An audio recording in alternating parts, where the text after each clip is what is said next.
സ്വർഗസ്ഥനായ പിതാവേ, അവിടുത്തെ രാജ്യം വരേണമേ.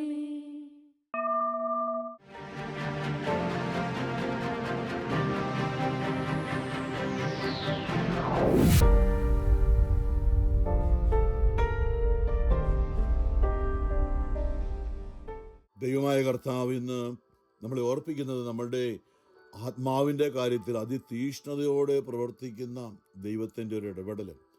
നമുക്കറിയാം, നമ്മൾ ഒരു അപകടത്തിലൊക്കെ പെടുവാണെങ്കിൽ, അല്ലേ, ആരെങ്കിലും അപകടത്തിൽപ്പെടുകയാണെങ്കിൽ ആംബുലൻസ് വന്ന ഉടനെ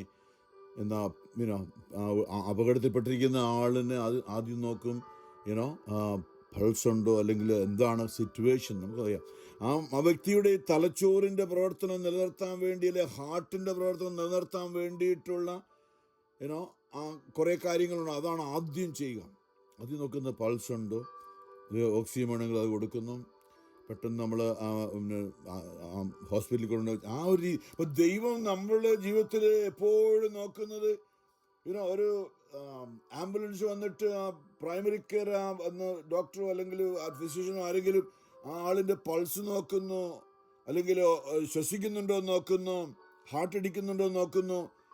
ദൈവം നമ്മൾ വിളിക്കുമ്പോൾ, നമ്മൾ ദൈവത്തെ വിളിക്കുമ്പോൾ ഒരു 911 കോൾ തന്നെയാണ്. ഇത് ഇന്ത്യയിൽ, എനിക്കതിൽ അമേരിക്കയിൽ എമർജൻസി കോളാണ് 911 എന്ന് പറഞ്ഞാൽ. അന്നേരം ആ പോലീസ് ആംബുലൻസ് എത്തും, അല്ലെങ്കിൽ ഫയർ ഡിപ്പാർട്ട്മെൻറ്റ് എത്തും. പെട്ടെന്ന് നമ്മൾ ആ ദൈവത്തെ നമ്മൾ വിളിക്കുന്ന ഒരു നിലവിളിയുടെ പ്രാർത്ഥന ഏതാണ്ട് അതുപോലെയാണ്. ഇപ്പം ദൈവം ആദ്യം നോക്കുന്ന നമ്മുടെ ആത്മാവ് എവിടെയാണെന്നാണ്.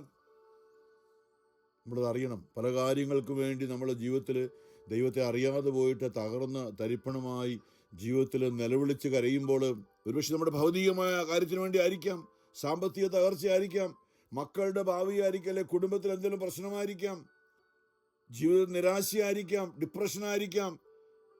അപ്പം നമ്മൾ ആദ്യം ദൈവത്തോട് നിലവിളിക്കുമ്പോൾ ദൈവം ഇറങ്ങി വരുന്നുണ്ട്. പക്ഷേ ദൈവം ആദ്യം ശ്രദ്ധിക്കുന്നത് നമ്മുടെ ആത്മാവിനെയാണ്. അതായത് നമ്മുടെ ആത്മാവാണ്. ഈശോ പറഞ്ഞൊരു വാക്കുണ്ടല്ലോ, യോഹന്നാൻ 6:63, ശരീരം ഒന്നിനും ഉപകരിക്കുന്നില്ല, ആത്മാവാണ് ജീവൻ നൽകുന്നത്.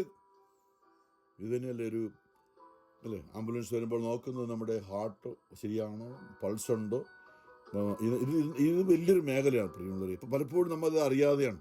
മെഡിക്കൽ ഫീൽഡിലൊക്കെ പ്രവർത്തിക്കുന്നത് നമുക്കറിയാം. ഏറ്റവും പ്രയോറിറ്റി ഇതാണ്, നമ്മളുടെ വൈറ്റൽ സയൻസ്, അല്ലേ, അത് എല്ലാ കാര്യങ്ങളും ഉണ്ടോ എന്ന് ചെക്ക് ചെയ്യാം.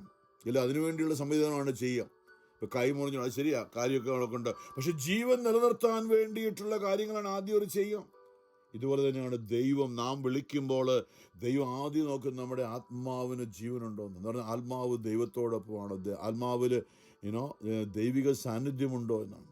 ഇത് വലിയൊരു മേഖല. അപ്പോൾ നമ്മൾ ഈ ജെറമ്യായുടെ ഒരു വചനമുണ്ടല്ലോ, പലപ്പോഴും ജെറമ്യ 29:11 തൊട്ട്, നിങ്ങളെ കർത്താവ് അരുളിച്ചെയ്യുന്നു, നിങ്ങളെക്കുറിച്ചുള്ള പദ്ധതി എൻ്റെ മനസ്സിലുണ്ട്, നിങ്ങളുടെ നാശത്തിനല്ല ക്ഷേമത്തിനുള്ളൊരു പദ്ധതിയാണ്, നിങ്ങൾക്ക് ശുഭകരമായ ഭാവിയും പ്രത്യാശയും നൽകുന്ന പദ്ധതി. ഈ ശുഭകരമായ ഭാവി, പ്രത്യാശ എന്നൊക്കെ പറയുമ്പോൾ നമുക്ക് നല്ല പണം ഉണ്ടാകുമെന്നോ ആരോഗ്യം ആക്കപ്പെടാം. പക്ഷേ അതെല്ലാം സെക്കൻഡറിയാണ്. ഒന്നാമത്തെ കാര്യം നമ്മുടെ ആത്മരക്ഷയാണ്. ദൈവം എപ്പോഴും നോക്കുന്നത് ഒരു ആത്മാവിൻ്റെ രക്ഷയാണ്. ലോകം മുഴുവനും നേടിയാലും ആത്മാവ് നഷ്ടമായാൽ എന്തു പ്രയോജനമെന്നാണ് ഈശോ ചോദിച്ചതുകൊണ്ടാണ്. ലോകം മുഴുവനും നേടിയാലും ആത്മാവ് നഷ്ടമായാൽ എന്തു പ്രയോജനം? എല്ലാം ഉണ്ടെങ്കിലും ജീവൻ പോയാൽ എന്തു പ്രയോജനം? ഒരു വൈറ്റൽ സൈൻ, അല്ലെങ്കിൽ ആംബുലൻസിൽ വന്ന പാരാമെഡിക്സ് ആ പേഷ്യൻറ്റിൻ്റെ അല്ല ആ ആളിൻ്റെ ജീവൻ നിലനിർത്താൻ വേണ്ടി ശ്രമിക്കുന്നത് പോലെയും നമ്മുടെ ആത്മാവിൻ്റെ കാര്യങ്ങളാണ് ദൈവം ആദ്യം ശ്രദ്ധിക്കുക. അപ്പം നമ്മൾ ദൈവത്തോടൊരു കാര്യം പ്രാർത്ഥിക്കുമ്പോൾ ദൈവം ആദ്യം ശ്രദ്ധിക്കുക നമ്മുടെ ആത്മാവിലേക്കാണ്. നമ്മൾ കാണുന്നുണ്ട്, കഴിഞ്ഞ ദിവസം ചിന്തിച്ചാണല്ലോ, ഒരു തളർവാദ രോഗിയെ 4 പേര് കൂടി എടുത്തുകൊണ്ട് യേശുവിൻ്റെ വീടിൻ്റെ മേൽക്കൂര ഇളക്കി, എമർജൻസി പോലെ മേൽക്കൂര ഇളക്കിയിട്ട് കട്ടിലിൽ, അല്ലെങ്കിൽ ഒരു വിരിപ്പായിൽ താഴേക്ക് 4 മൂലയ്ക്കും കയറുകെട്ടി മുകളിലൂടെ താഴേക്ക് ഇറക്കി യേശുവിന് മുമ്പിൽ കൊണ്ട് വെച്ചു. യേശു എന്താ പറഞ്ഞ മനുഷ്യന് നമുക്കറിയാം ജന്മന, അല്ലെങ്കിൽ എപ്പോഴാ നേരത്തിൽ അയാൾ ആകപ്പാടെ ശരീരം മുഴുവൻ പാരലറ്റിക്കാണ്, മുഴുവൻ തളർന്നു കിടക്കാണ്, സംസാരിക്കാൻ പോലും പറ്റില്ല, മൊത്തം തളർന്നു പോയ മനുഷ്യനാണ്. അപ്പോൾ ശരിക്കും യേശു നമ്മളാണ് പറയുക, ആ മനുഷ്യൻ്റെ ശരീരത്തെ ഒന്നും ഇനി ചെയ്യാനില്ല, അല്ലെങ്കിൽ തെറാപ്പി കൊടുക്കണം, ഫിസിയോതെറാപ്പിയെ കൊടുത്തിട്ട് അത് ക്രമേണ കൊണ്ടുവരാമെന്നൊക്കെ പറഞ്ഞു. പക്ഷെ യേശു എല്ലാം ആത്മാവിൽ കാണുന്ന കർത്താവ് എന്താ പറഞ്ഞത്? ആ മകനെ ആ പേഷ്യന്റ് തന്റെ മുമ്പിലേക്ക് ഇറക്കി വെച്ചപ്പോൾ യേശു ആദ്യം വൈറ്റൽ സയൻസ് നോക്കുകയാണ്. മകന്റെ ആത്മാവിലേക്ക് യേശു നോക്കിയിട്ട് ഒറ്റ വാക്കാണ് പറഞ്ഞത്, മകനെ ധൈര്യമായിരിക്കുക എന്ന് പറഞ്ഞു. നിന്റെ നിരവധിയായ പാപങ്ങൾ ക്ഷമിക്കപ്പെട്ടിരിക്കുന്നുവെന്ന്. ആത്മാവിൻ്റെ മേഖലയാണ്. ആത്മാവില് പാപം അല്ലെങ്കിൽ തിന്മയുടെ ബന്ധനത്തിലായിരിക്കുന്ന പാപത്തിൻ്റെ സ്വാധീനം ആത്മാവിനെ ബന്ധിച്ചിട്ടിരിക്കുന്ന അവസ്ഥയിൽ യേശു ആ വ്യക്തിയുടെ ആത്മാവിനെയാണ് ആദ്യം സ്വതന്ത്രമാക്കിയത്. ഞാൻ പറയും വൈറ്റൽ സൈൻ എന്ന് പറഞ്ഞ പോലെ ആ വ്യക്തിയുടെ ആത്മാവിലേക്കാണ് യേശു നോക്കിയത്. ഒറ്റ വാക്ക്, നിന്റെ നിരവധിയായ പാപങ്ങൾ ക്ഷമിക്കപ്പെട്ടിരിക്കുന്നു. അത് കേട്ട് കഴിഞ്ഞപ്പോൾ ഫരീസിയരും നിയമജ്ഞരും ഒക്കെ, ഇവൻ ആരാണ് പാപം മോചിക്കാൻ? ദൈവത്തിന് മാത്രമല്ലേ പാപം മോചിക്കാൻ കഴിയുള്ളൂ എന്ന് പറഞ്ഞപ്പോൾ ഈശോ പറഞ്ഞു, ഏതാണ് എളുപ്പം എന്ന് പറഞ്ഞാൽ ഈ മനുഷ്യനെ രക്ഷിക്കാനായിട്ട് എളുപ്പം ഏതാണ്? അതാണ് ഞാൻ ആദ്യം പറഞ്ഞത്. ഇനി നിങ്ങൾക്ക് ബോധ്യം വന്നില്ലെങ്കിൽ ഞാൻ വീണ്ടും പറയുന്നു, അവനോട് ഇതാ മനുഷ്യപുത്രന്റെ ഭൂമിയിൽ പാപങ്ങൾ മോചിക്കാൻ അധികാരമുണ്ട് നിങ്ങൾ അറിയേണ്ടതിന് ഞാൻ നിന്നോട് പറയും, നിന്റെ കിടക്കയും എടുത്തുകൊണ്ട് നീ വീട്ടിലേക്ക് പോവുക. കാരണം അവന് ആവശ്യം തളർന്നു കിടക്കുന്നവനാണ്. അവനെ എഴുന്നേറ്റ് നടക്കുക എന്നുള്ളതാണ് ബാഹ്യമായ കാഴ്ചപ്പാടുള്ളവരുടെ കാഴ്ചപ്പാട്. യേശു ആദ്യം നിന്റെ നിരവധിയായ പാപങ്ങൾ ക്ഷമിക്കപ്പെട്ടിരിക്കുന്നു എന്ന് പറഞ്ഞിട്ട് അത് മനസ്സിലാക്കാൻ പറ്റാത്ത നിയമജ്ഞരോട് ഫരീസിയരുടെ മുമ്പിൽ യേശു പറഞ്ഞു, ഏതാണ് എളുപ്പം? ഇനി നിങ്ങൾക്ക് ബോധ്യമാണെങ്കിൽ ഞാൻ വീണ്ടും പറയുന്നു, നിന്റെ കിടക്കയും എടുത്തുകൊണ്ട് വീട്ടിലേക്ക്. അവൻ ഉടൻ തന്നെ ചാടി എഴുന്നേറ്റു. ആദ്യം അവൻ്റെ പാപങ്ങൾ ക്ഷമിക്കപ്പെട്ടപ്പോൾ അവൻ്റെ ആത്മാവ് സൗഖ്യം പ്രാപിച്ചപ്പോൾ അവൻ്റെ ശരീരവും മനസ്സും സൗഖ്യം പ്രാപിച്ചു. അവൻ എഴുന്നേറ്റ് നടന്നു. വലിയൊരു മേഖലയാണ് പ്രിയമുള്ളവരെ. അപ്പോൾ നമ്മളുടെ ജീവിതത്തിൽ ദൈവം ആദ്യം ശ്രദ്ധിക്കുന്നത് നമ്മുടെ ആത്മീയതയിലേക്കാണ്. അല്ലേ, സാമുവേൽ പ്രവാചകനോട് ദൈവം ദാവീദിനെ അഭിഷേകം ചെയ്യാൻ വന്നപ്പോൾ അല്ലേ, സാമുവേൽ പുസ്തകങ്ങൾ വായിക്കുന്നുണ്ട്. ദാവീദിന്റെ സഹോദരന്മാർ, ചേട്ടന്മാർ 5-6 പേരുണ്ടല്ലോ. അവരെ എല്ലാം ഉയരമുള്ളവരും സൗന്ദര്യമുള്ളവരും നല്ല കടാമുട്ടന്മാരും ഒക്കെയാണ്. രാജാവാകാൻ യോഗ്യതയുള്ള ആരെങ്കിലും ആയിരിക്കുന്ന കരുതി മാനുഷികമായി ചിന്തിച്ചുകൊണ്ട് സാമുവേൽ പ്രവാചകൻ അവരിൽ ഏറ്റവും മൂത്തവനെയും രാജാവാകാനായിട്ട് അഭിഷേകം വിളിച്ചപ്പോൾ കർത്താവ് പറഞ്ഞു, ഇല്ല ഇവനല്ലെന്ന് പറഞ്ഞു. അടുത്തവനെയും വിളിച്ചു, ഇല്ല ഇവനല്ലെന്ന് പറഞ്ഞു. അങ്ങനെ 5 പേരും അല്ലെ 6 പേരും ഒക്കെ കഴിഞ്ഞപ്പോഴത്തേക്കും എത്ര പേരാണ്? അപ്പോൾ അത് കഴിഞ്ഞപ്പോഴത്തേക്കും സാമുവേലിലേക്ക്, നീ വേറെ ആരെങ്കിലും നിന്നെ മക്കളായിട്ടുണ്ടോ? അപ്പം പറഞ്ഞു, ഒരുത്തം കൂടെ ഉണ്ട്, അവനാ പയ്യനാണ്, അവന് ആടിനെ മേയിച്ച് നടക്കാമെന്ന്. അപ്പം ദൈവത്തിൻ്റെ വാക്ക് കേട്ടുകൊണ്ട് സാമുവേൽ പറഞ്ഞു, പ്രവാചകൻ പറഞ്ഞു, അവനെ വിളിക്കുക, അവൻ വന്നിട്ടാണ് നമ്മൾ ബാക്കി കാര്യങ്ങളാവുള്ളൂ. അവൻ വന്നപ്പോൾ അപ്പോൾ ആടെ ദൈവമായ കർത്താവ് സാമുവേൽ പ്രവാചകനോട് പറഞ്ഞൊരു കാര്യമുണ്ട്, മനുഷ്യൻ ബാഹ്യരൂപത്തിൽ ശ്രദ്ധിക്കുന്നു, ദൈവമാകട്ടെ ആത്മീയ ഭാവത്തിൽ, ആന്തരിക ഭാവത്തിലാണ് ദൈവം ശ്രദ്ധിക്കുക. അറിയണം, ഞാനും നിങ്ങളും ദൈവസന്നിധിയിലേക്ക് എൻ്റെ ദൈവമേ എന്ന് വിളിക്കുമ്പോൾ ആദ്യം ദൈവം നോക്കും നമ്മുടെ ആത്മാവിലേക്കാണ്. ഞാൻ പലപ്പോഴും പറയാറുണ്ട് ആൾക്കാരോട്, പ്രാർത്ഥിക്കാൻ വിളിക്കുമ്പോൾ സാധിക്കുമെങ്കിൽ എത്രയും വേഗം പോയി നല്ലൊരു കുമ്പസാരം നടത്താനായിട്ട്. കാരണം ആത്മാവിൻ്റെ മേഖല ആദ്യം സൗഖ്യം പ്രാപിക്കട്ടെ. കാരണം എൻ്റെ അനുഭവം അതാണ്. 5 വർഷം കുമ്പസാരിക്കാതെ അമേരിക്കയിൽ നിന്ന് എൻ്റെ പെങ്ങളുടെ ആ സൗഖ്യത്തിന് വേണ്ടി പ്രാർത്ഥിക്കുന്ന രാത്രിയിൽ അച്ഛൻ പറഞ്ഞു, നിങ്ങൾ ആദ്യമായിട്ടൊന്ന് നല്ലൊരു കുമ്പസാരം നടത്താൻ പറഞ്ഞു വീട്ടുകാരോട് എല്ലാവരോടും. ആദ്യമായിട്ട് അമേരിക്കയിൽ നിന്ന് വന്ന് 5 വർഷം കുമ്പസാരിക്കാൻ വന്ന് ആദ്യമായിട്ട് ഞാൻ എൻ്റെ ആത്മാവിൽ തളർന്നു കിടന്ന എൻ്റെ ആത്മാവിനെ ദൈവമായിട്ട് ഒരു ആത്മീയ സൗഖ്യത്തിൽ കുമ്പസാരത്തിലൂടെ, അത് കഴിഞ്ഞിട്ട് ബാക്കിയുള്ളവരുമായിട്ടൊക്കെ ക്ഷമിക്കുവാനായുള്ള തീരുമാനം എടുത്തിട്ടുണ്ട്. അത് കഴിഞ്ഞപ്പോഴാണ് എൻ്റെ പെങ്ങളുടെ ശരീരം സൗഖ്യപ്പെട്ടത്. നമ്മളത് അറിയണം. ദൈവം എപ്പോഴും ഇങ്ങനെയാണ് പ്രവർത്തിക്കുന്നത്. ദൈവത്തിന് മുഖനോട്ടമില്ല. കാരണം നമ്മുടെ ആത്മാവിൻ്റെ രക്ഷയാണ് ദൈവം ആഗ്രഹിക്കുക. ശരീരത്തിലെല്ലാം ഉണ്ടെങ്കിലും ശരീരം ഒന്നിനും ഉപകരിക്കുന്നില്ല. ആത്മാവാണ് ജീവൻ നൽകുന്നത്. ഞാൻ നിങ്ങളോട് പറഞ്ഞ വചനങ്ങൾ ആത്മാവും ജീവനുമാണ്. ദൈവവചനവും കൂദാശകളും ഒക്കെയാണ് നമ്മുടെ ആത്മാവിന് ആദ്യം വേണ്ടത് അനുഗ്രഹം പ്രാപിക്കാൻ. അപ്പോൾ ആദ്യം നമ്മൾ മാനസാന്തരപ്പെട്ടിട്ട് ഇല്ലേ, നമ്മളൊരു പ്രശ്നത്തിൽ കൂടെ നടന്നു. ഇന്നത്തെ വായനയുമായിട്ട് ബന്ധപ്പെടുത്തിയാണ് അത് പറയുന്നത്. കാരണം ജെറമിയായുടെ നിങ്ങളെക്കുറിച്ചൊരു പദ്ധതി ഉണ്ട് എന്ന് പറഞ്ഞാൽ അങ്ങനെ നമ്മളെക്കുറിച്ച് ശുഭകരമായ ഭാവിയും പ്രത്യാശ നൽകുന്ന പദ്ധതി. അപ്പോൾ എന്താ സംഭവിക്കുന്നത്? അപ്പോൾ ജെറമ്യാ 29:12, അപ്പോൾ നിങ്ങൾ എന്നെ വിളിച്ചപേക്ഷിക്കും. നമ്മളെല്ലാം അങ്ങനെയല്ലേ? ദൈവമേ കരുണയായിരിക്കണമേ. ഈശോ മിശിഹായുടെ അതിദാരുണമായ ഞങ്ങൾക്ക് വേണ്ടി ഈശോ അല്ലേ, യെശയ്യായുടെ പ്രവചനമാണ്. നമുക്ക് വേണ്ടിയാണ് അവൻ മുറിവേറ്റത്, നമ്മുടെ പാപങ്ങളാണ് അവൻ ഏറ്റെടുത്തത്, നമുക്ക് വേണ്ടി അവൻ അവൻ അടികളേറ്റുന്ന ഏശയ്യാ പ്രവചിച്ച ഏശയ്യാ 53 4, 5, 6 വചനങ്ങൾ. അതാണ് നമ്മൾ കരുണയുടെ പ്രാർത്ഥനയിൽ ഞങ്ങൾക്ക് വേണ്ടി ഈശോ സഹിച്ച മുറിവുകളുടെ യോഗ്യതയാൽ ഞങ്ങളുടെ മേൽ കരുണയായിരിക്കണമേ എന്ന് നമ്മൾ സ്വർഗത്തിലെ പിതാവിനോട് നിലവിളിച്ച് പ്രാർത്ഥിക്കുകയാണ് കരുണയുടെ പ്രാർത്ഥനയിൽ. അങ്ങനെ നമ്മൾ പ്രാർത്ഥിക്കുമ്പോൾ കുറേ നാൾ പ്രാർത്ഥിച്ചിട്ടും കാര്യങ്ങളൊക്കെ നടക്കാതെ വരുമ്പോൾ നമ്മൾ അന്വേഷിക്കും. എവിടെയാണ് കർത്താവ് പറയാണ്, നിങ്ങൾ എൻ്റെ അടുക്കലോ നിങ്ങൾ പ്രാർത്ഥിക്കും, ഞാൻ നിങ്ങളുടെ പ്രാർത്ഥന ശ്രവിക്കും. നിങ്ങൾ പ്രാർത്ഥിക്കുന്നത് ഞാൻ കേൾക്കും, പക്ഷെ കാര്യമൊന്നും നടക്കത്തില്ല. അപ്പോൾ അടുത്ത സ്റ്റെപ്പാണ് നിങ്ങൾ എന്നെ അന്വേഷിക്കും. ഇതൊരു മേഖലയാണ് പറയുന്നത്. നമ്മൾ ദൈവത്തോട് അടുത്ത് വന്ന് പ്രാർത്ഥിക്കും, ദൈവത്തോട് അടുക്കാൻ ശ്രമിക്കും, പള്ളിയിൽ പോകാൻ ശ്രമിക്കും, ധ്യാനം കൂടാൻ ശ്രമിക്കും, വചനം കേൾക്കാൻ ശ്രമിക്കും. നമ്മൾ ദൈവത്തോട് അടുക്കാൻ ശ്രമിക്കും. ആദ്യം ദൈവത്തോട് അടുത്തിട്ട് പ്രാർത്ഥിക്കും. അപ്പോൾ അതിന് നമ്മൾ കുറേ നാൾ പ്രാർത്ഥിക്കുമ്പോൾ നമ്മുടെ കാര്യം നടക്കണമെന്നില്ല. ദൈവം പറയാണ്, ഞാൻ നിങ്ങളുടെ പ്രാർത്ഥന കേൾക്കുന്നുണ്ട്, ഞാൻ നിങ്ങളുടെ പ്രാർത്ഥന ശ്രവിക്കും. അടുത്ത വചനം പറയാണ്, നിങ്ങൾ എന്നെ അന്വേഷിക്കും.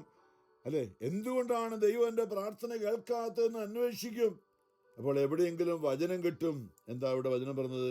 അടുത്ത വചനം ജെറമ്യാ 29:13 ഒടുവിൽ പറയാണ്, പൂർണ്ണ ഹൃദയത്തോടെ അന്വേഷിക്കുമ്പോൾ എന്നെ കണ്ടെത്തും. അതായത് പൂർണ്ണ ആത്മാവോട്. ഒന്നാമത്തെ കൽപ്പന അതാണ്, നിന്റെ ദൈവമായ കർത്താവിനെ പൂർണ്ണ ഹൃദയത്തോടും പൂർണ്ണ മനസ്സോടും പൂർണ്ണ ആത്മാവോടും പൂർണ്ണ ശക്തിയോടും എന്ന് പറയുമ്പോൾ ശരീരവും മനസ്സും ആത്മാവും എല്ലാം കൂടി ദൈവത്തിന് മുമ്പിലേക്ക് അടിയറ വെച്ചുകൊണ്ട് ദൈവത്തെ അന്വേഷിക്കുമ്പോൾ പൂർണ്ണ ഹൃദയത്തോടെ. അല്ലെങ്കിൽ ലോകത്തിൻ്റെ കാര്യങ്ങളൊക്കെ ആയിരിക്കും നമ്മൾ ആദ്യം ചോദിച്ചത്. പക്ഷെ അതൊന്നും ഇല്ലെങ്കിലും കുഴപ്പമില്ല. ദൈവമേ, എൻ്റെ പാപങ്ങൾ എന്നോട് ക്ഷമിക്കണമേ, എന്നോട് കരുണയായിരിക്കണമേ, എൻ്റെ ആത്മാവിലേക്ക് പരിശുദ്ധാത്മാവായി നീ വരണമേ എന്ന് ഹൃദയം തുറന്ന് ആത്മാവിൽ പ്രാർത്ഥിക്കുമ്പോൾ, എൻ്റെ ആത്മാവ് പ്രാർത്ഥിക്കുമ്പോൾ, അതാണ് ഹൃദയം എന്നിവിടെ ഉദ്ദേശിക്കുന്നത്. നമ്മുടെ ആത്മാവിൻ്റെ ആണ് പൂർണ്ണമായി, എൻ്റെ ആത്മാവ് പൂർണ്ണമായി ദൈവത്തെ. ഇത് വലിയ മേഖലയാണ്. കാരണം നമ്മുടെ ആത്മാവാണ് ദൈവത്തിൻ്റെ. നമ്മുടെ ശരീരവും മനസ്സൊക്കെ അപ്പനും അമ്മയിൽ നിന്ന് കിട്ടിയതാണ്. ഈ ഭൂമിയിൽ വെച്ച് നമ്മൾ ദൈവത്തെ കണ്ടെത്താൻ, നിങ്ങളെന്നെ കണ്ടെത്താൻ ഇടയാക്കുമെന്നതിൻ്റെ ഒടുവിൽ പറയുന്നുണ്ട്. അപ്പോൾ പറയാണ്, നിങ്ങൾ പൂർണ്ണ ഹൃദയത്തോടെ എന്നെ അന്വേഷിക്കുമ്പോൾ നിങ്ങൾ എന്നെ കണ്ടെത്തും. നിങ്ങൾ എന്നെ കണ്ടെത്താൻ ഞാൻ ഇടയാക്കുമെന്ന് കർത്താവ് അരുളി ചെയ്യുന്നു. ഞാൻ നിങ്ങളുടെ ഐശ്വര്യം പുനഃസ്ഥാപിക്കും. നിങ്ങളെ ചിതറിച്ചിരിക്കുന്ന എല്ലാ സ്ഥലങ്ങളും ദേശങ്ങളിൽ നിന്ന് നിങ്ങളെ ഒരുമിച്ച് കൂട്ടും. എവിടെ നിന്ന് ഞാൻ നിങ്ങളെ അടിമത്തത്തിലേക്ക് അയച്ചു നിങ്ങളെ എല്ലാം പുനഃസ്ഥാപിക്കുമെന്ന് ദൈവം. പൂർണ്ണ ഹൃദയത്തോടെ ദൈവത്തിന് മുമ്പിലേക്ക് ജീവിതം അടിയറ വെച്ചുകൊണ്ട്. ഇത് വലിയൊരു മേഖലയാണ്. ഇന്നത്തെ ഹോസിയ പ്രവാചകന്റെ പുസ്തകം 1-ാമത്തെ വായനയിൽ ആഗോള സഭയിൽ നിന്ന് ഹോസിയ 3:14, ഞാൻ അവളെ ജെറുസലേമിനെ കുറിച്ച്, അല്ലെ യഹൂദ സമൂഹത്തെ കുറിച്ചാണ് പറയുക. മരുഭൂമിയിൽ വെച്ചാണ് അവരെ കണ്ടെത്തിയത്. മരുഭൂമിയിലൂടെ യാത്ര ചെയ്യുമ്പോഴാണ് 40 വർഷം ഈജിപ്തിൽ നിന്ന് പുറത്തു വന്ന് മരുഭൂമിയിലൂടെ ദൈവവുമായിട്ടുള്ള, ദൈവമല്ലാതെ വേറെ ഒന്നുമില്ല. മരുഭൂമിയിൽ ഞാൻ കഴിഞ്ഞ ദിവസം ഓർപ്പിച്ചു, സൗഖ്യം പ്രാപിക്കാനായിട്ട് ഹോസ്പിറ്റലില്ല, ഡോക്ടർമാരില്ല, മരുന്നില്ല. അവിടെ ദൈവമായ കർത്താവ് പറഞ്ഞില്ലേ, ഞാൻ നിന്നെ ഞാനാണ് നിന്റെ ഡോക്ടർ, ഞാനാണ് നിന്റെ ഹോസ്പിറ്റൽ, ഞാനാണ് നിന്റെ മരുന്ന് എന്ന് പറയുന്ന ഒരു അവസ്ഥയിലേക്ക് വന്നപ്പോൾ പുറപ്പാട് 15:26, ഞാൻ നിന്നെ സുഖപ്പെടുത്തുന്ന കർത്താവാണ്. മരുഭൂമിയിൽ വെച്ചാണ് ദൈവത്തെ വിളിച്ചപ്പോഴാണ് ദൈവം അവർക്ക് സ്വർഗത്തിൽ നിന്നും മന്ന ഒഴിച്ചു കൊടുത്ത് ഭക്ഷണം കൊടുത്തത്. ദൈവത്തെ വിളിച്ച് പ്രാർത്ഥിച്ചപ്പോഴാണ് പാറയിൽ നിന്നും വെള്ളം കിട്ടിയത്. എല്ലാ ആവശ്യങ്ങളും ദൈവം നടത്തി കൊടുത്തു. പ്രിയമുള്ളവരെ, വിജനതയിൽ വെച്ച്, മരുഭൂമിയിൽ വെച്ച് ഈജിപ്തിൻ്റെ ഒരു പരാതി പറഞ്ഞു. ഈജിപ്തിൽ വെച്ച് ഇറച്ചിപ്പാത്രത്തിനടുത്ത് സമൃദ്ധിയോളം ഭക്ഷണം കഴിച്ച് അത് മതിയായിരുന്നു, ഞങ്ങൾ സ്വാതന്ത്ര്യമൊന്നും വേണ്ട, അവിടെ ഈജിപ്തിലേക്ക് തന്നെ തിരിച്ചു പോകാമെന്നൊക്കെ അവർ പറയുന്നുണ്ട്. എന്നാൽ ദൈവം അവരെ കണ്ടെത്തുകയായിരുന്നു. അല്ലേ, ജെറമ്യ നമ്മൾ പിന്നീട് വചനത്തിലൊക്കെ ദൈവമാവർത്തനൊക്കെ വായിക്കുന്നുണ്ട്. ഞാൻ അവരെ വിജന പ്രദേശത്ത് ഞാൻ അവളെ കണ്ടെത്തി എന്ന് പറയുമ്പോൾ ഇസ്രായേലിനെ, ദൈവജനത്തെ മരുഭൂമിയിൽ വെച്ച് ദൈവം സ്വന്തമാക്കുകയാണ്. ഈജിപ്തിൻ്റെ അടിമത്തിൽ നിന്ന് പുറത്തു വന്ന ജനത്തെ മരുഭൂമിയിലെ 40 വർഷത്തെ യാത്രയിലൂടെ ദൈവമക്കളെ സ്വന്തമാക്കുകയായിരുന്നു. കാനാൻ ദേശത്തേക്ക് പ്രവേശിക്കുവാനുള്ള ഒരുക്കം. ഞാൻ അവളെ വശീകരിച്ച് വിജന പ്രദേശത്തേക്ക് കൊണ്ടുവരും, അവളോട് ഞാൻ ഹൃദ്യമായി സംസാരിക്കും, അവിടെ വെച്ച് ഞാൻ അവൾക്ക് എല്ലാ നന്മകളും നൽകും. ഒറ്റയ്ക്ക് നമ്മളെ, ഇത് പലരും മേഖലയാണ്. ഈശോ യോഹന്നാൻ 6 6 വചനം പറഞ്ഞില്ലേ, നിങ്ങൾ പ്രാർത്ഥിക്കുമ്പോൾ മുറിക്കുള്ളിൽ കയറി കതകടച്ച് രഹസ്യമായി നിന്റെ സ്വർഗത്തിലെ പിതാവിനോട് പ്രാർത്ഥിക്കുക. ഈജിപ്തിൽ നിന്ന് പുറത്തു വന്ന ജനം മരുഭൂമിയിൽ അതേണ്ട കതകടച്ച പോലെ ആരുമില്ല, ദൈവം മാത്രമേ ഉള്ളൂ. നമ്മുടെ ജീവിതത്തിലെ സഹനങ്ങൾ, പ്രശ്നങ്ങൾ, ബുദ്ധിമുട്ടുകൾ, ക്യാൻസറോ അല്ലെങ്കിൽ മറ്റുള്ള രോഗങ്ങളോ ബുദ്ധിമുട്ടുകളോ ഡോക്ടർമാർ പറയും രക്ഷയൊന്നുമില്ല, ഒരു രക്ഷയില്ല, ഇതിങ്ങനെ വളരെ ഈ രോഗം സുഖപ്പെടാൻ പോകുന്നില്ല എന്ന് പറയുമ്പോൾ പോലും അത് ദൈവം നമ്മളെ ദൈവത്തിൻ്റെ അടുത്തേക്ക് കൊണ്ടുവരുന്ന, അല്ലെങ്കിൽ മറ്റു മരുന്ന് കൊണ്ട് പറ്റത്തില്ല, അല്ലെങ്കിൽ വേറൊന്നും കൊണ്ട്. ഞാൻ പറഞ്ഞല്ലോ, എൻ്റെ പെങ്ങളുടെ കാര്യം പലപ്പോൾ ഞാൻ വീണ്ടും ആവർത്തിക്കുന്നില്ലത്. അവിടെയാണ് പൂർണ്ണമായും ദൈവത്തിന് മുമ്പിലേക്കൊന്ന് വിട്ടുകൊടുക്കാൻ ഒരു തോന്നലുണ്ടായത്. മനുഷ്യർക്ക്, ഡോക്ടർമാർക്ക് ചെന്നൈയിലെ ഏറ്റവും വലിയ ഹോസ്പിറ്റൽ അപ്പോളോ ഹോസ്പിറ്റൽ, അന്ന് സൗത്ത് ഇന്ത്യയിലെ ഏറ്റവും വലിയ ഹോസ്പിറ്റലാണ് ആ കാലഘട്ടങ്ങളിൽ, ഏനോ അപ്പോളോ ഹോസ്പിറ്റൽ. അവിടുത്തെ ഡോക്ടർമാർ പറഞ്ഞു രക്ഷയില്ല എന്ന് പറഞ്ഞപ്പോഴാണ് പൂർണ്ണമായും ദൈവത്തിൻ്റെ അടുത്തേക്ക് തിരിഞ്ഞത്. ദൈവത്തിൻ്റെ അടുത്തേക്ക് വന്ന് ആ രാത്രിയിൽ അവിടെ വെച്ചാണ് ഒരു കുമ്പസാരിക്കാൻ, ദൈവവുമായിട്ടൊരു അനുരഞ്ജനത്തിലേക്ക് വരാൻ സാധിക്കും. പിന്നെ മറ്റുള്ളവരുമായിട്ടുള്ള അപ്പനോടും അമ്മയോടൊക്കെ ക്ഷമ ചോദിക്കാനും സഹോദരനോട് ക്ഷമ ചോദിക്കാനും ഒക്കെ ഉള്ള രാത്രിയിൽ അവിടെ ദൈവത്തെ കണ്ടുമുട്ടിയ ഏകാന്തതയുടെ, അല്ലെങ്കിൽ വിജനതയിൽ, മരുഭൂമിയിൽ വശീകരിച്ച് ദൈവം കൊണ്ടുവന്നൊരു അനുഭവമായിരുന്നു ആ ചെന്നൈയിലെ രാത്രിയിലെ ആ ദേവാലയ ചാപ്പലിലെ ആരാധനാ സ്ഥലം. ദൈവം ഞങ്ങളെ വശീകരിച്ച് കൂട്ടിക്കൊണ്ടുവന്ന ഒരു സ്ഥലമെന്ന് ഞാൻ പറയും. അവിടെ വെച്ചാണ് ദൈവം എല്ലാം നേരെയാക്കിയത്. പ്രിയമുള്ളവരെ, കർത്താവ് അരുളി ചെയ്യുന്നു, അന്ന് ഞാൻ ആകാശത്തിന് ഉത്തരമല്ല, ആകാശം ഭൂമിക്കും, ഭൂമി ധാന്യവും എണ്ണയും കൊണ്ട് ഉത്തരം നൽകും. ജസ്രയിലെ ഉത്തരം, അവനെ ഞാൻ ദേശത്ത് എനിക്ക് വേണ്ടി കരുണ ലഭിക്കാത്തവരോട് ഞാൻ കരുണ കാണിക്കും. എൻ്റെ ജനമല്ലാത്തവനോട് നീ എൻ്റെ ജനമാണെന്ന് ഞാൻ പറയും. അവിടുന്ന് എൻ്റെ ദൈവമാണെന്ന് അവരും പറയും. അതെ, ദൈവത്തെ കണ്ടുമുട്ടാൻ, നിങ്ങളെന്നെ കണ്ടുമുട്ടാൻ തന്നെ ഇടയാക്കുമെന്ന്. ഇത് വലിയൊരു മേഖലയാണ് പ്രിയമുള്ളവരെ. ഇത് നമ്മുടെ ആത്മാവ് ദൈവത്തെ അപ്പാ എന്ന് വിളിക്കാൻ ജെറമ്യാ 3:19 പലപ്പോഴും ചിന്തിച്ച, നിങ്ങൾ എന്നെ പിതാവേ എന്ന് വിളിക്കുമോ? നമ്മൾ പലപ്പോഴും അതരം കൊണ്ട് പ്രാർത്ഥിക്കുന്നുണ്ട്. അതരം കൊണ്ട് നമ്മുടെ ആത്മാവ് ഹൃദയത്തിൻ്റെ ഉള്ളിൽ നിന്ന് എൻ്റെ ദൈവമേ, എൻ്റെ പിതാവേ ആണ് ഈശോ സ്വർഗസ്ഥനായ പിതാവേ എന്ന് പ്രാർത്ഥന പഠിപ്പിച്ചത്. എൻ്റെ പിതാവേ എന്ന് നമ്മുടെ ആത്മാവ് ദൈവത്തോട് പ്രാർത്ഥിക്കുന്ന ഒരവസ്ഥയിലേക്ക് നമ്മൾ വന്നു കഴിയുമ്പോൾ, അതാണ് പൂർണ്ണ ഹൃദയത്തോടും പൂർണ്ണ മനസ്സോടും പൂർണ്ണ ആത്മാവോടും പൂർണ്ണ ശക്തിയോടും കൂടെ നിന്റെ ദൈവമായ കർത്താവിനെ ആരാധിക്കുക. ഒന്നാമത്തെ കൽപ്പന അവിടെ നിറവേറുകയാണ്. കാരണം നമ്മുടെ ആത്മാവാണ് ദൈവത്തിൻ്റെത്. നമ്മൾ അറിയണം, ഇപ്പോൾ ഈ ഭൂമി ജീവിക്കുന്ന നമ്മുടെ ആത്മാവ് പ്രാർത്ഥിക്കണം. നമ്മുടെ ആത്മാവ് അല്ലേ, നമ്മുടെ കുഞ്ഞുങ്ങൾ നമ്മളെ ഡാഡി മമ്മി എന്ന് വിളിക്കുന്ന ഓർത്ത് നോക്കി. അവര് നമ്മൾ ഡാഡി മമ്മി എന്ന് വിളിക്കാൻ പറ്റാത്ത അവസ്ഥ ഓർത്ത് നോക്കി. ഇത് തന്നെയാണ് നമ്മുടെ ആത്മാവ് ദൈവത്തെ ഡാഡി അപ്പ എന്ന് ദൈവത്തെ വിളിക്കാൻ പറ്റാതെ നമ്മുടെ ശരീരം നമ്മൾ കെട്ടിയിട്ടിരിക്കുകയാണ്.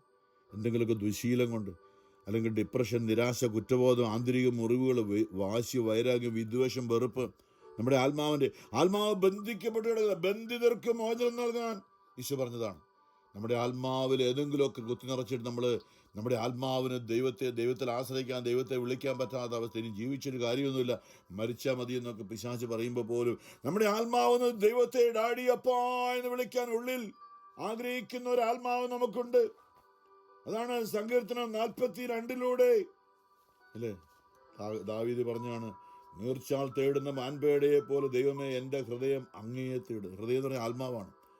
നോക്കി, വെള്ളം കിട്ടാതെ ദാഹിച്ചൊരു മൃഗം, ഒരു മാൻ പിന്നെ കാട്ടിക്കൂട്ട് നടക്കുകയാണ്. എവിടെയെങ്കിലും അല്പം വെള്ളം കിട്ടിയാൽ തളർന്നു വീഴാൻ വേണ്ടി. നീർച്ചാൽ തേടുന്ന മാൻപേടയെ പോലെ ദൈവമേ എൻ്റെ ആത്മാവ് അങ്ങയെ തേടുന്നു. എൻ്റെ ആത്മാവ് ദൈവത്തിനായി ദാഹിക്കുന്നു. കാരണം എൻ്റെ ആത്മാവ് ദൈവത്തിൻ്റെ കുഞ്ഞാണ്. ദൈവം ഇല്ലെങ്കിൽ, ഒരു കുഞ്ഞിന് അമ്മയുടെ മുലപ്പാല് കിട്ടിയില്ലെങ്കിൽ കുഞ്ഞുനാളിൽ ആ കുഞ്ഞിന് എങ്ങനെയാണ് എന്ന് പറഞ്ഞ പോലെയാണ് ദൈവത്തിൻ്റെ വചനം, ദൈവത്തിൻ്റെ ആത്മാവ്, ദൈവത്തിൻ്റെ കൗദാശിക ജീവിതം സഭയിലായിരിക്കും. ഇതൊക്കെ അതിനു വേണ്ടിയിട്ടാണ്.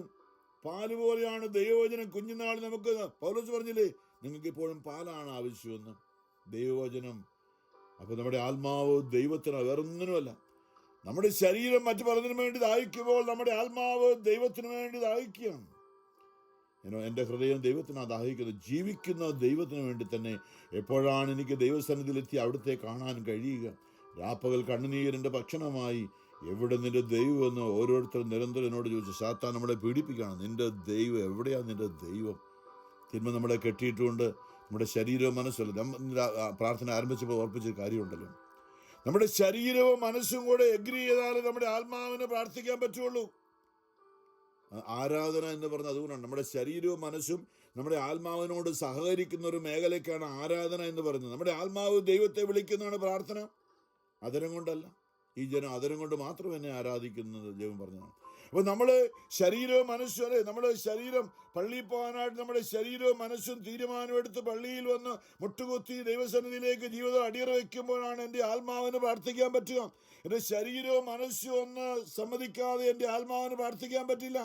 അപ്പൊ ആരാധന എന്ന് പറയുന്നത് പ്രാർത്ഥനയുടെ തുടക്കം മാത്രമാണ്. എൻ്റെ ആത്മാവ് പ്രാർത്ഥിക്കുന്നത് റോമർ നമ്മുടെ റോമർ 12 നിങ്ങളുടെ ശരീരങ്ങളെ വിശുദ്ധവും ദൈവത്തിന് പ്രീതികരമായ ഒരു ജീവിക്കുന്ന ബലിയായി നിങ്ങൾ സമർപ്പിക്കുക. രണ്ടാമത് പറയുന്നത് നിങ്ങളുടെ മനസ്സിൻ്റെ നവീകരണം വഴി നിങ്ങൾ രൂപാന്തരീകരണം പ്രാപിക്കുക. അല്ല, ഇതാണ് യഥാർത്ഥ ആരാധനയെന്ന്. നമ്മുടെ ആത്മാവിനെ പ്രാർത്ഥിക്കാൻ വേണ്ടി നമ്മുടെ ശരീരവും മനസ്സും ഒന്ന് എളിമപ്പെട്ടുകൊണ്ട് കീഴടങ്ങുന്നതിനാണ് ആരാധന എന്ന് പറയുന്നത്. അറിയണം പ്രിയമുള്ളവരെ, നമ്മുടെ ആത്മാവ് പ്രാർത്ഥിക്കാനാണ്. അതായത് നമ്മുടെ ആത്മാവാണ് ദൈവത്തിൻ്റെ കുഞ്ഞ്, അല്ലേ? നമ്മൾ വായിക്കുന്നുണ്ട് യോഹന്നാന്റെ സുവിശേഷം 4-ാമത്തെ അധ്യായത്തിൽ സമരിയാക്കാരി ദാഹത്തിൻ്റെ വെള്ളം കുടിക്കാൻ കിണറ്റുകരയിൽ ഇരിക്കുമ്പോൾ യേശു അവളെ കാത്തിരുന്നിട്ട് യേശു അവളോട് സംസാരിക്കുന്നൊരു കാര്യമുണ്ട്. യേശു പറയാണ്, ഞാൻ നൽകുന്ന വെള്ളം ഇനി കുടിക്കുവാൻ നിനക്ക് ഒരിക്കലും ദാഹിക്കുകയില്ല.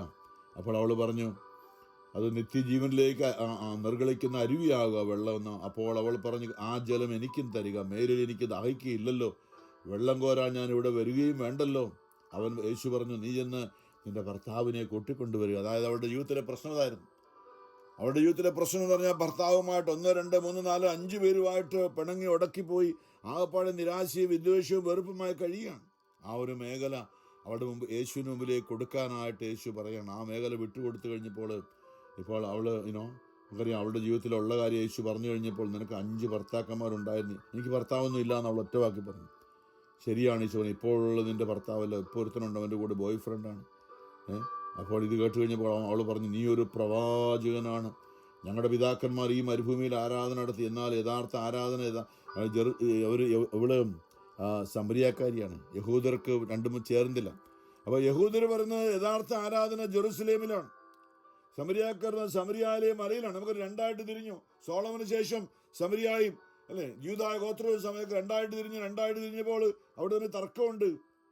അപ്പോൾ യഥാർത്ഥമായ ആരാധനാ സ്ഥലം ജെറുസലേമിലാണെന്ന് നിങ്ങൾ പറയുന്നു, ഞങ്ങളുടെ പിതാക്കന്മാർ പറയുന്നു ഈ മലയിലാണ്, സമരിയായ മലയിലാണ് ആരാധിക്കേണ്ടതെന്ന്. ഈശോ പറയാണ്, സ്ത്രീയെ, എന്നെ വിശ്വസിക്കുക, ഈ മലയിലോ ജെറുസലേമിലോ നിങ്ങൾ പിതാവിനെ ആരാധിക്കാത്ത സമയം വരുന്നു. നിങ്ങൾ അറിയാത്തതിനെ ആരാധിക്കുന്നു, ഞങ്ങൾ അറിയുന്നതിനെ ആരാധിക്കുന്നു. യഥാർത്ഥ ആരാധകർ ആത്മാവിലും സത്യത്തിലും പിതാവിനെ ആരാധിക്കുന്ന സമയം വരുന്നു. അതല്ല, ഇപ്പോൾ തന്നെയാണ്.